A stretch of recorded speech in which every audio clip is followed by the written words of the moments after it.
Chapter 8. Mina Murray's Journal. Same day, 11 o'clock p.m.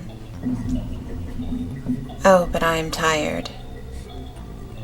If it were not that I had made my diary a duty, I should not open it tonight. We had a lovely walk. Lucy, after a while, was in gay spirits, owing, I think, to some dear cows who came noisily towards us in a field close to the lighthouse and frightened the wits out of us. I believe we forgot everything except, of course, personal fear, and it seemed to wipe the slate clean and give us a fresh start.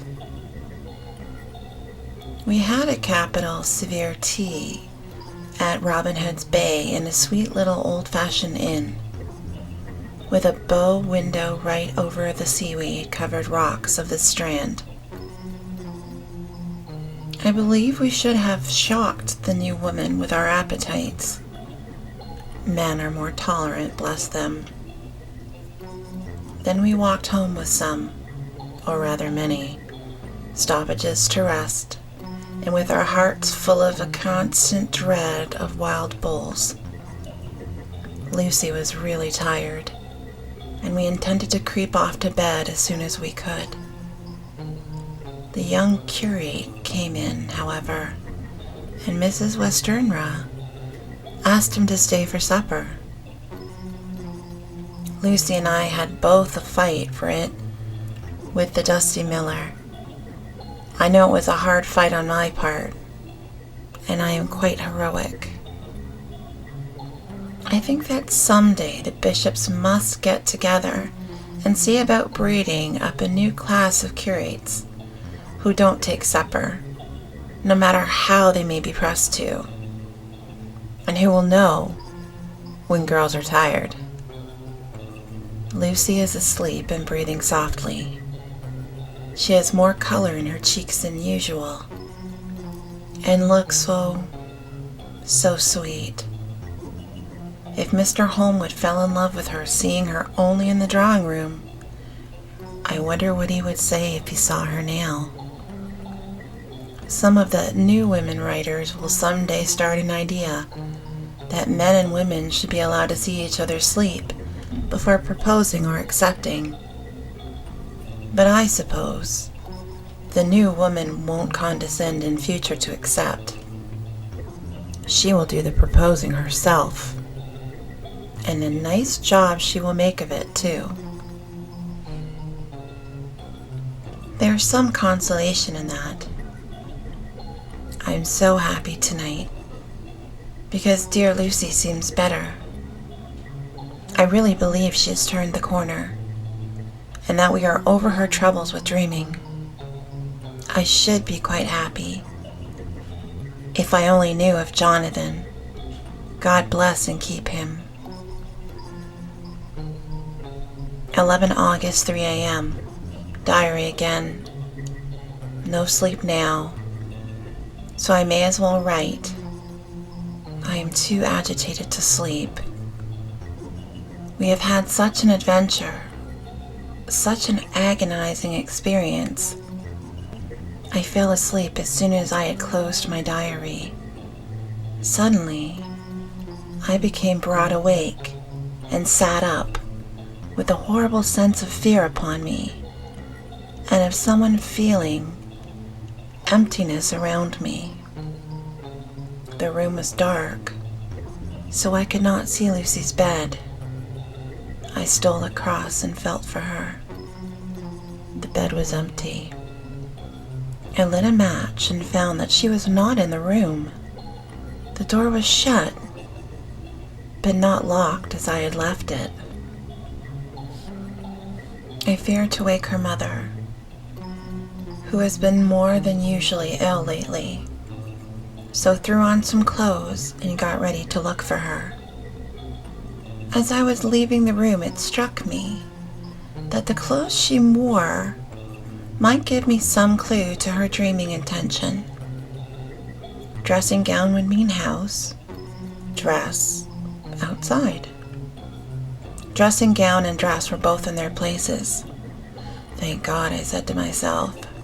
She cannot be far, as she is only in her nightdress. I ran downstairs and looked in the sitting room. Not there. Then I looked in all the other open rooms of the house, with an ever-growing fear chilling my heart. Finally, I came to the hall door and found it open. It was not wide open, but the catch of the lock had not caught. The people of the house are careful to lock the door every night, so I feared that Lucy must have gone out as she was. There was no time to think of what might happen. A vague, overmastering fear obscured all details. I took a big, heavy shawl and ran out. The clock was striking 1 as I was in the crescent, and there was not a soul in sight. I ran along the north terrace, but could see no sign of the white figure which I expected. At the edge of the west cliff above the pier, I looked across to the harbor to the east cliff. In the hope or fear, I don't know which, of seeing Lucy in our favorite seat. There was a bright, full moon with heavy black driving clouds, which threw the whole scene into a fleeting diorama of light and shade as they sailed across. For a moment or two I could see nothing, as the shadow of a cloud obscured St. Mary's Church and all around it. Then as the cloud passed, I could see the ruins of the abbey coming into view, and as the edge of a narrow band of light, as sharp as a sword cut, moved along, the church and the churchyard became gradually visible. Whatever my expectations was, I was not disappointed, for there, on our favorite seat, the silver light of the moon struck a half-reclining figure, snowy white. The coming of the cloud was too quick for me to see much, for shadow shut down light almost immediately. But it seemed to me as though something dark stood behind the seat where the white figure shone, and bent over it. What it was, whether man or beast, I could not tell. I did not wait to catch another glance, but flew down the steps to the pier and along by the fish market to the bridge, which was the only way to reach the east cliff. The town seemed as dead, for not a soul did I see. I rejoiced that it was so, for I wanted no witness of poor Lucy's condition. The time and distance seemed endless, and my knees trembled and my breath came labored as I toiled up the endless steps to the abbey. I must have gone fast, and yet it seemed to me as if my feet were weighted with lead, and as though every joint in my body were rusty. When I got almost to the top, I could see the seat and the white figure, for I was now close enough to distinguish it, even though of the spells of shadow. There was undoubtedly something, long and black, bending over the half-reclining white figure. I called in fright, "Lucy! Lucy!" And something raised a head, and from where I was I could see a white face and red, gleaming eyes. Lucy did not answer, and I ran on to the entrance of the churchyard. As I entered, the church was between me and the seat, and for a minute or so I lost sight of her. When I came in view again, the cloud had passed, and the moonlight struck so brilliantly that I could see Lucy half reclining, with her head laying over the back of the seat. She was quite alone, and there was not a sign of any living thing about. When I bent over her, I could see that she was still asleep. Her lips were parted, and she was breathing heavy, not softly as usual with her, but in long, heavy grasps, as though striving to get her lungs full at every breath. As I came close, she put up her hand in her sleep and pulled the collar of her nightdress close around her throat. Whilst she did so, there came a little shudder through her, as though she felt the cold. I flung the warm shawl over her and drew the edges tight round her neck, for I dreaded lest that she should get some deadly chill from the night air, unclad as she was. I feared to wake her all at once, so in order to have my hands free that I might help her, I fastened the shawl at her throat with a big safety pin. But I must have been clumsy in my anxiety and pinched or pricked her with it, for by and by, when her breathing became quieter, she put her hand up to her throat again and moaned. When I had her carefully wrapped up, I put my shoes on her feet and began very gently to wake her. At first she did not respond, but gradually she became more and more uneasy in her sleep, moaning and sighing occasionally. At last, as time was passing fast and for many other reasons, I wished to get her home at once. I shook her more forcibly, till finally she opened her eyes and awoke. She did not seem surprised to see me, as of course she did not realize at all at once where she was.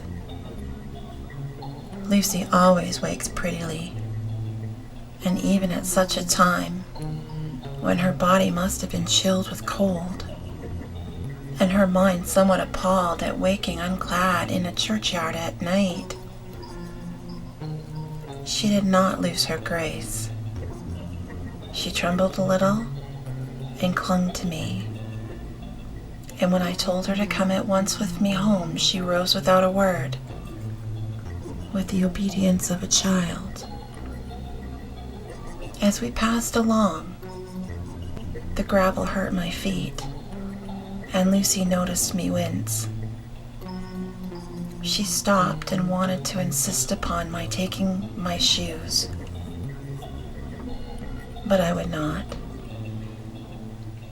However, when we got to the pathway outside the churchyard, there was a puddle of water remaining from the storm.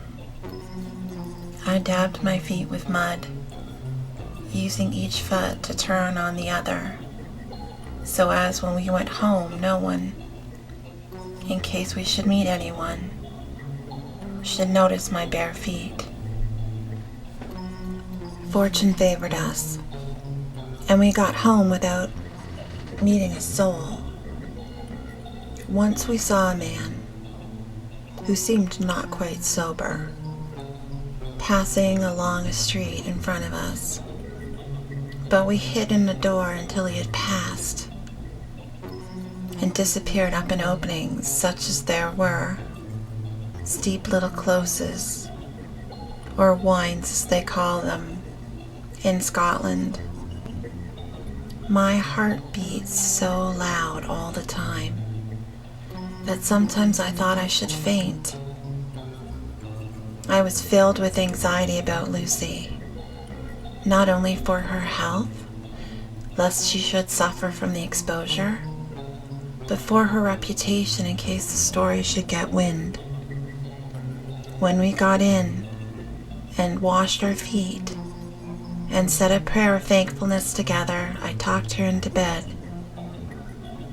Before falling asleep, she asked, even implored, me not to say a word to anyone, even her mother, about sleepwalking adventure.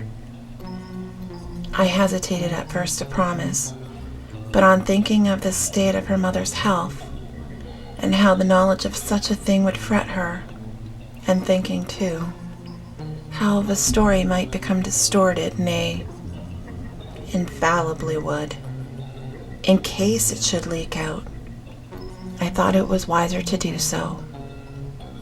I hope I did right. I have locked the door, and the key is tied to my wrist, so perhaps I shall not be again disturbed. Lucy is sleeping soundly. The reflex of the dawn is high and far over the sea. Same day, noon. All goes well. Lucy slept till I woke her and seemed not to have even changed her side. The adventure of the night does not seem to have harmed her. On the contrary, it has benefited her, for she looks better this morning than she has done for weeks. I was sorry to notice that my clumsiness with the safety pin hurt her. Indeed, it might have been serious, for the skin of her throat was pierced. I must have pinched up a piece of loose skin and have transfixed it, for there are two little red points like pinpricks, and on the band of her nightdress was a drop of blood. When I apologized and was concerned about it, she laughed and petted me, and she said she did not even feel it. Fortunately, it cannot leave a scar, as it is so tiny. Same day, night. We passed a happy day. The air was clear, and the sun bright, and there was a cool breeze. We took our lunch to Mulgrave Woods, Mrs. Westenra driving by the road, and Lucy and I walking by the cliff path and joining her at the gate. I felt a little sad for myself, for I cannot feel how absolutely happy it would have been had Jonathan been with me. But there, I must only be patient. In the evening, we strolled into the casino terrace and heard some good music by Sofair and Mackenzie, and went to bed early. Lucy seems more restful than she has been for some time, and fell asleep at once.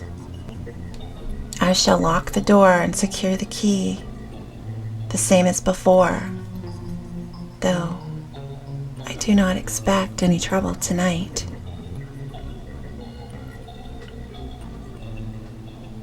12th August. My expectations were wrong, for twice during the night I was awakened by Lucy trying to get out. She seemed, even in her sleep, to be a little impatient at finding the door shut, and went back to bed under some sort of protest.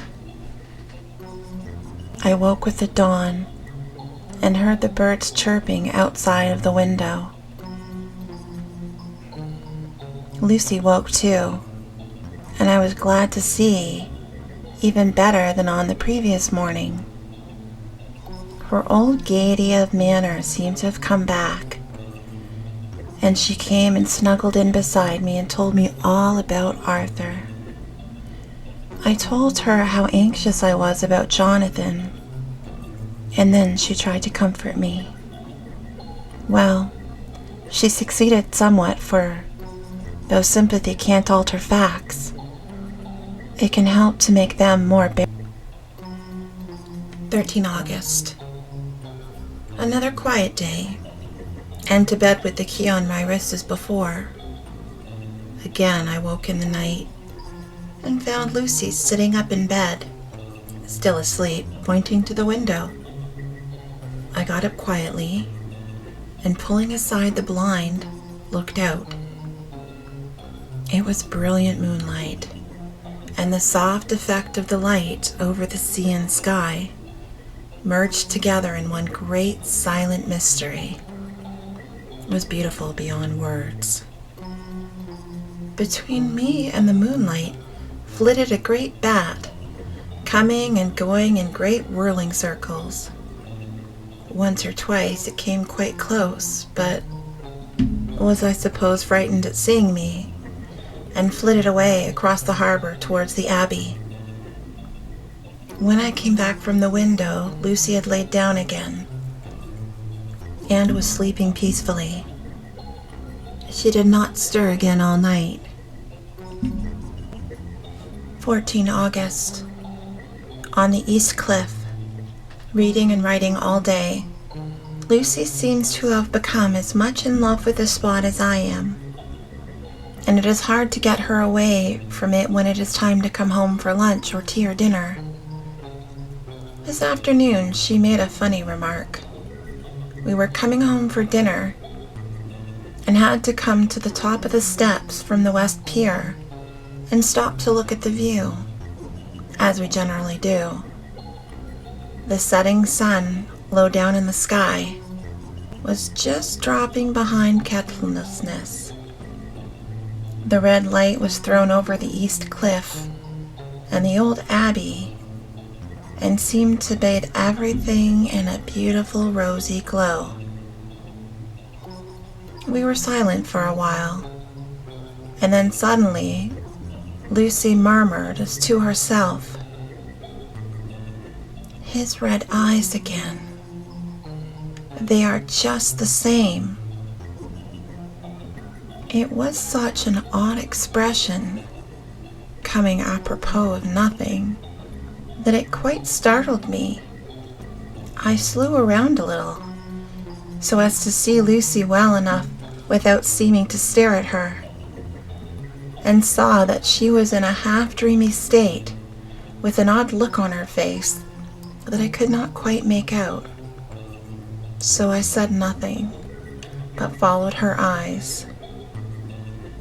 She appeared to be looking over at our own seat, for it seemed for an instant that if the stranger had eyes like burning flames, but a second look dispelled the illusion. The red sunlight was shining on the windows off of St. Mary's Church behind our seat, and as the sun dipped there was just sufficient change in the refraction and reflection to make it appear as if the light moved. I called Lucy's attention to the peculiar effect, and she became herself with a start, but she looked sad all the same. It may have been that she was thinking of that terrible night up there. We never refer to it. So I said nothing, and we went home to dinner. Lucy had a headache and went to bed early. I saw her asleep and went out for a little stroll myself.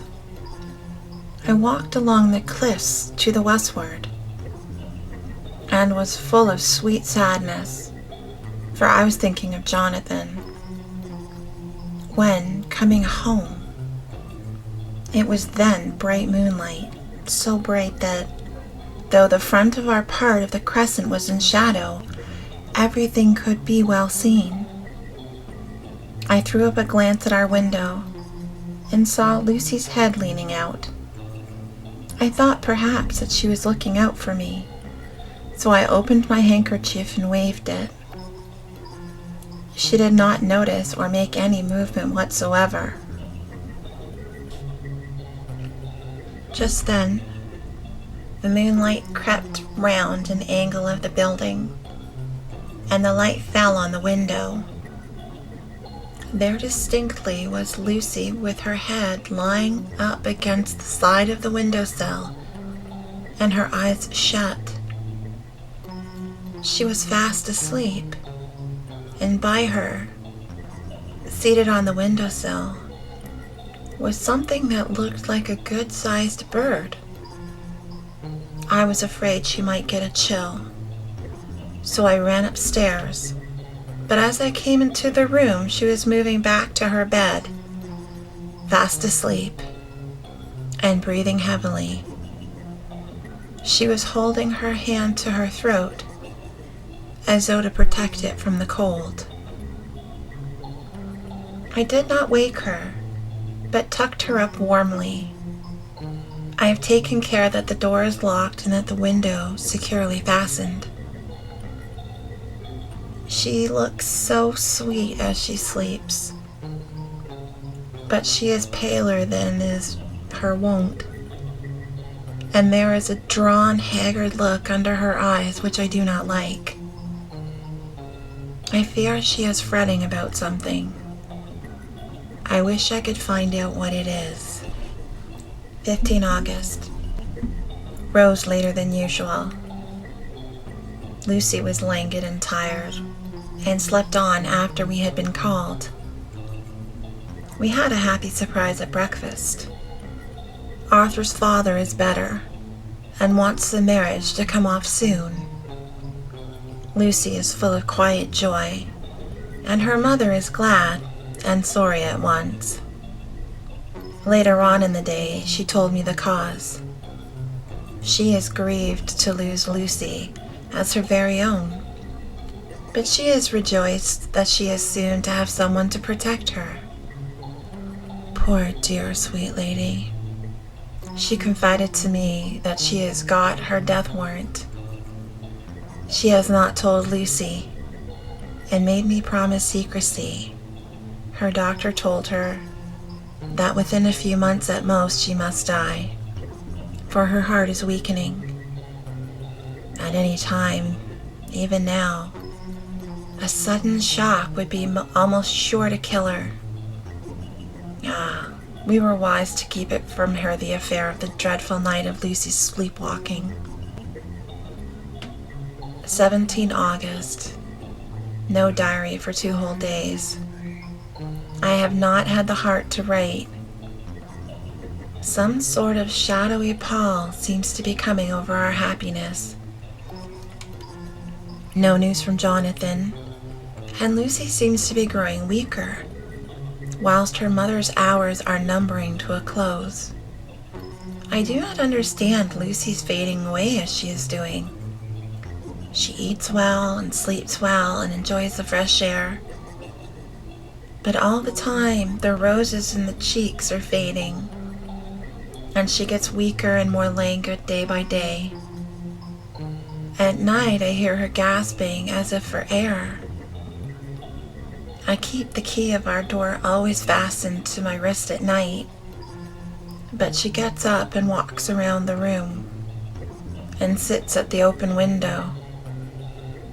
Last night, I found her leaning out when I woke up, and when I tried to wake her, I could not.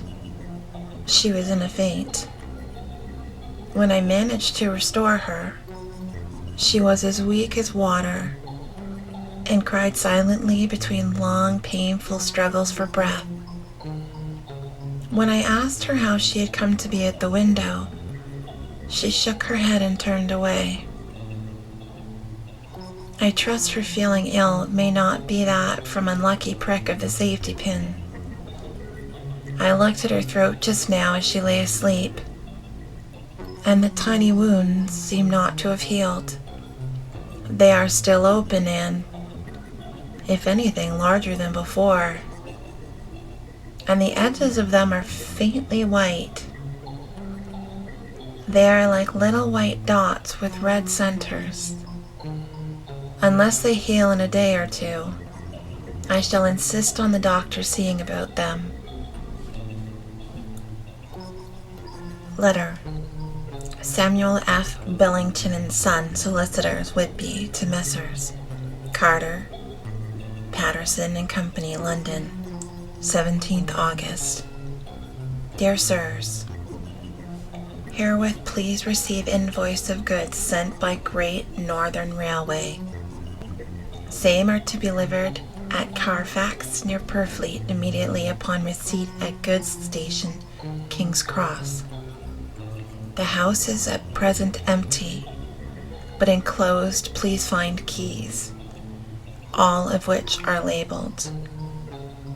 You will please deposit the boxes 50 in number, which form the consignment, and the particularly ruined building forming part of the house, and marked A on rough diagram enclosed. Your agent will easily recognize the locality, as it is in the ancient chapel of the mansion. The goods leave by the train at 9:30 tonight, and will be due at King's Cross at 4:30 tomorrow afternoon. As our client wishes the delivery made as soon as possible, we shall be obliged by your having teams ready at King's Cross at the time named and forthwith conveying the goods to the destination. In order to obviate any delays possible through any routine requirements as payment in your departments, we enclose check herewith for £10, receipt of which please acknowledge. Should the charge be less than this amount, you can return the balance. If greater, we shall at once send check for difference on hearing from you. You are to leave the keys on coming away in the main hall of the house, where the proprietor may get them on his entering the house by means of his duplicate key. Pray do not take us as exceeding the bounds of our business courtesy in pressing you in all ways to use the utmost expedition. We are, dear sirs, faithfully yours, Samuel F. Billington and Son. Letter. Messrs. Carter, Patterson and Company, London, to Messrs. Billington and Son, Whitby, 21 August. Dear Sirs, we beg to acknowledge the £10 received, and to return a check of £1.17, amount of overplus, as shown in receipted account herewith. Goods are delivered in exact accordance with instructions, and keys left in parcel in main hall as directed. We are, dear sirs, respectfully yours, Pro Carter, Patterson and Company. Mina Murray's Journal, 18th August.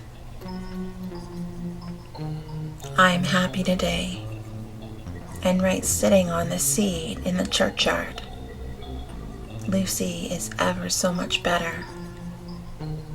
Last night she slept well all night and did not disturb me once.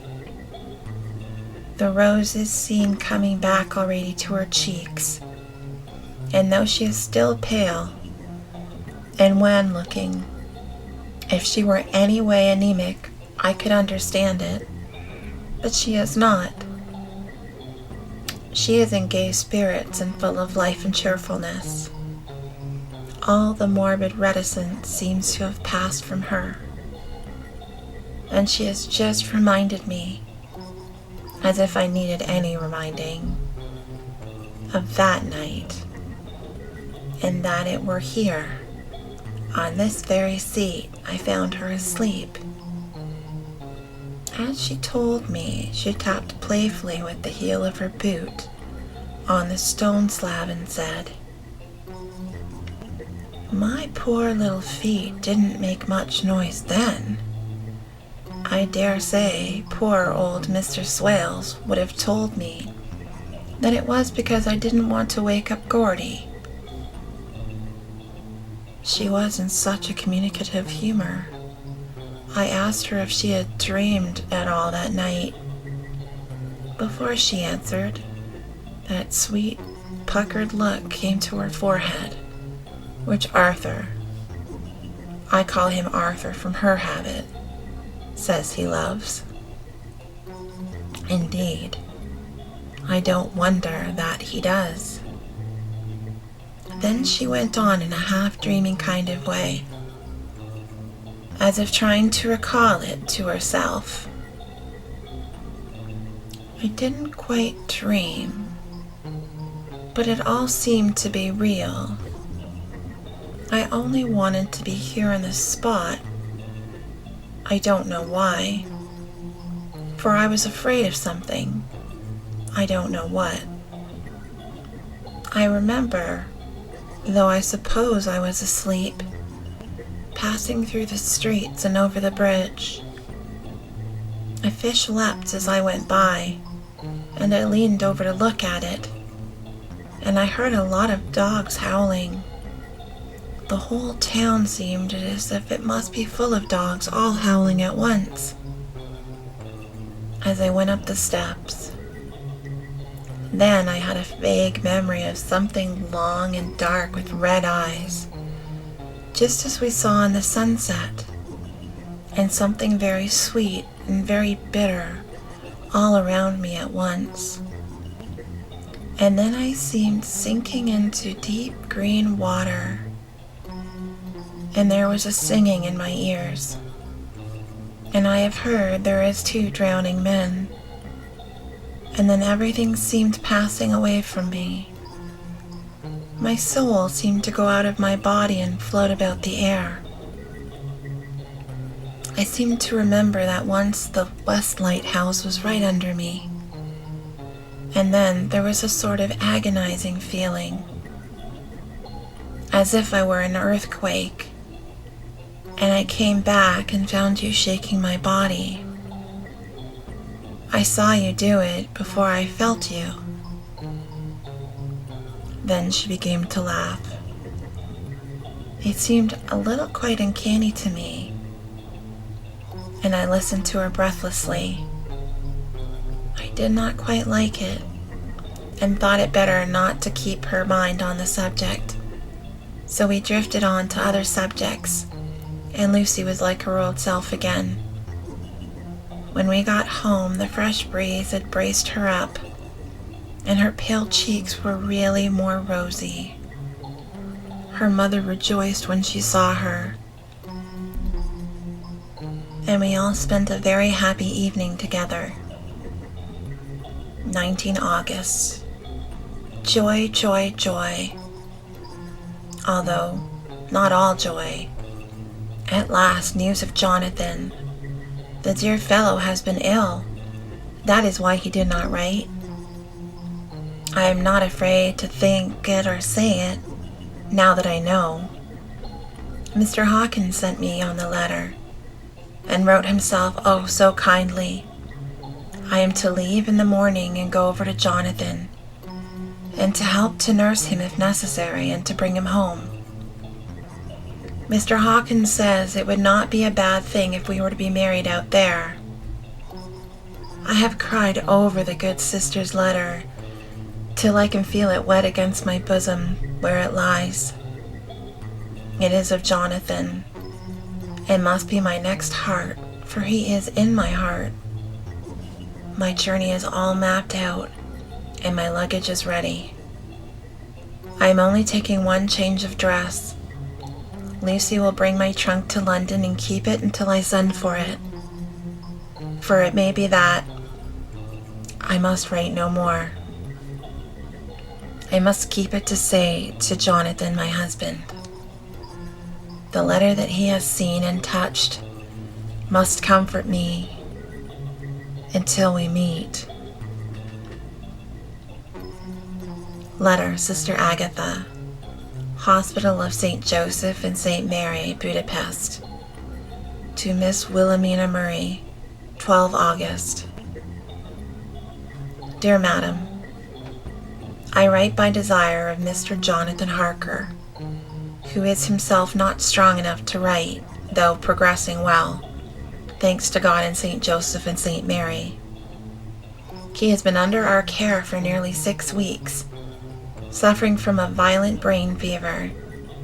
He wishes me to convey his love, and to say that by this post I write for him to Mr. Hawkins, Exeter, to say, with his dutiful respects, that he is sorry for his delay, and that all of his work is completed. He will require a few weeks' rest in our sanatorium in the hills, but will then return. He wishes to say that he has not sufficient money with him, and that he would like to pay for his staying here, so that others who need shall not be wanting for help. Bless me, yours with sympathy and all blessings, Sister Agatha. P.S. My patient being asleep, I open this to let you know something more. He has told me all about you, and that you are shortly to be his wife. All blessings to you both. He has had some fearful shock, so says our doctor, and in his delirium his ravings have been dreadful, of wolves and poison and blood, of ghosts and demons, and I fear to say of what. Be careful with him always, that there may be nothing to excite him of this kind for a long time to come. The traces of such an illness as his do not lightly die away. We would have written long ago, but we knew nothing of his friends, and there was nothing on him that anyone could understand. He came in the train from Klausenburg, and the guard was told by the station master there that he'd rushed into the station shouting for a ticket for home. Seeing from his violent demeanor that he was English, they gave him a ticket for the furthest station on the way, tithered that the train reached. Be assured that he is well cared for. He has won all hearts by his sweetness and gentleness. He is truly getting along well, and I have no doubt will in a few weeks be all himself. But be careful for him for safety's sake. There are, I pray to God and Joseph and St. Mary, many, many happy years for you both. Dr. Stewart's Diary, 19 August. Strange and sudden change in Renfield last night. About 8 o'clock he began to get excited and sniff about as a dog does when setting. The attendant was struck by his manner, and knowing my interest in him, encouraged him to talk. He is usually respectful to the attendant, and at times servile, but tonight the man tells me that he was quite haughty, would not condescend to talk with him at all. All he would say was, "I don't want to talk to you. You don't count now. The master is at hand." The attendant thinks it is some form of religious mania which has seized him. If so, we must look out for squalls, for a strong man with homicidal and religious mania at once might be dangerous. The combination is a dreadful one. At 9 o'clock I visited him myself. The attitude to me was the same as if to the attendant, and in its sublime self-feeling the difference between myself and the attendant seemed to him as nothing. It looks like religious mania, and he will soon think that himself is God.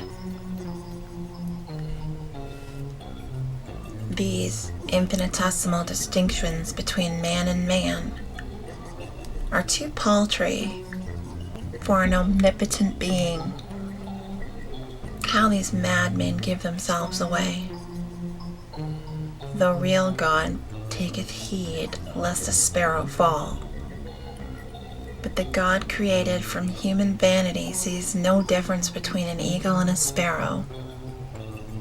Oh, if men only knew. For a half an hour or more, Renfield kept getting excited in greater and greater degree. I did not pretend to be watching him, but I kept strict observation all the same. All at once, that shifty look came into his eyes, which we always see when a madman has seized an idea, and with it the shifty movement of the head and back, which silent attendants come in to know very well.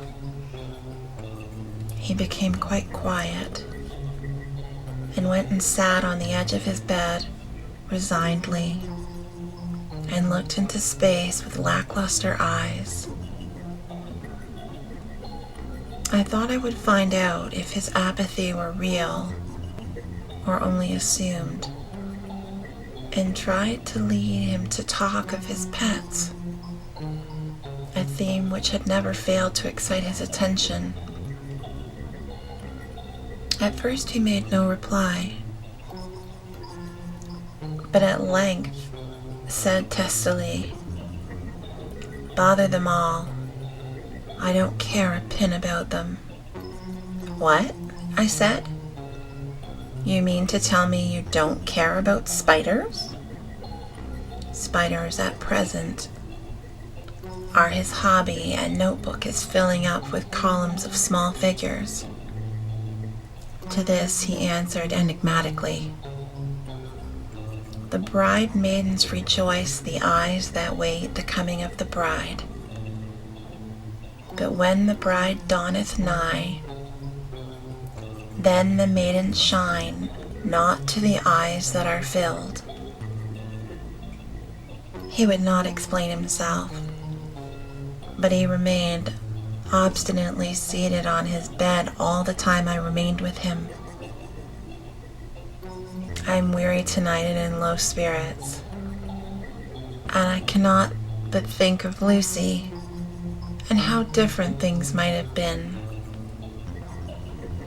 And if I don't sleep at once, chloral, the modern Morpheus, T2HCl3O, H2O.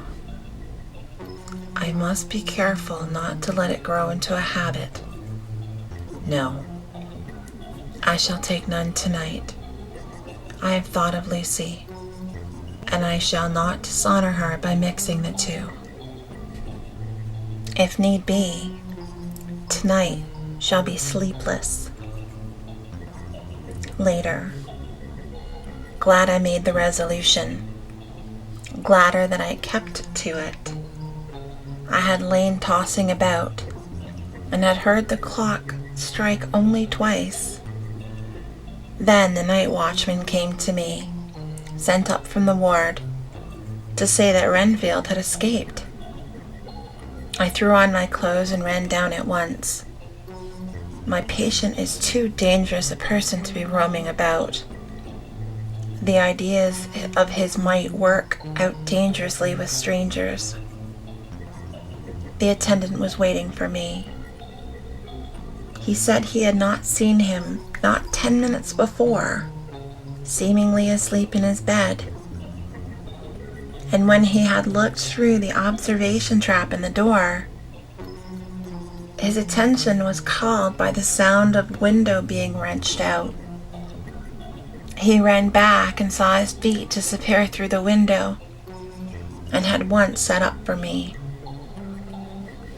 He was only in his night gear and cannot be far off. The attendant thought it would be more useful to watch where he should go than to follow him, as he might lose sight of him whilst getting out of the building by the door. He is a bulky man, and couldn't get through the window.